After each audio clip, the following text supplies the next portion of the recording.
Hi and welcome to today's presentation. We're going to look at pediatrics. So under pediatrics, we're going to revise a 2022 November paper. So in today's presentation, the following are objectives. We're going to begin with a definition of a premature baby. We're also going to define prematurity. We're going to state 5 predisposing factors to prematurity. We're also going to explain 5 ways to prevent prematurity. Lastly, we're also going to discuss the 5 physical characteristics of a premature baby. Let us now go into our core business. So our first definition is a premature baby. So a premature baby is a baby born before 37 weeks of pregnancy.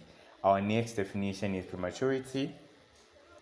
So prematurity is defined as a condition of the baby born after 28 weeks of gestation but before 37 complete weeks, regardless of the birth weight calculated from the first day of the normal last menstrual period. Okay, so now we're going to discuss the predisposing factors. So our first predisposing factor is worm infestation. So worm infestation might lead to anemia and thereafter a premature delivery. Our next predisposing factor is febrile diseases like malaria. Our next predisposing factor is anemia in pregnancy, which might lead to placenta insufficiency. Our next or our fourth predisposing factor is basically severe maternal illnesses like infections such as urinary tract infections, tuberculosis, cancers, which might lead to poor health in the mother.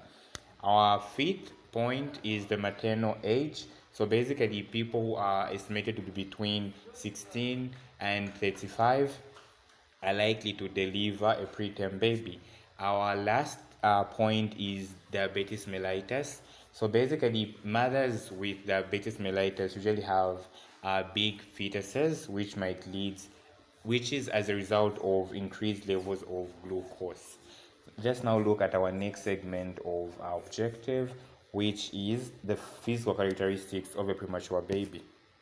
So our first physical characteristics under prematurity is that the abdomen is large and often appears to be distended. The umbilicus is basically also displaced, and also the next characteristic is that the head is large in proportion to the body.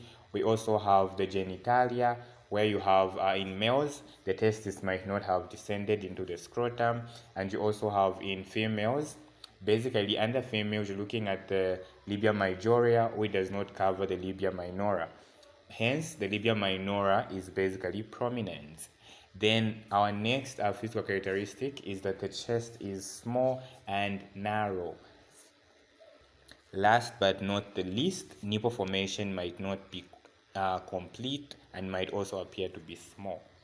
We're now going to highlight the preventive measures of prematurity. So number one, we have attending antenatal care regularly. We have lifestyle adjustments, drug use, adequate nutrition, seeking early medical attention, and also adherence to medication. We are quickly going to go to the complications of prematurity. So we have number one, respiratory distress syndrome. We have hypothermia. We also have infections. We have hypoglycemia, anemia, cerebral hemorrhage. We also have neonatal jaundice. Last but not the least, we might also have edema. So this marks the end of the presentation. So this is basically under 4 minutes. The next presentation will be on the nursing care plan. I did not want to make the video too long. So thank you very much for tuning in and have an amazing day.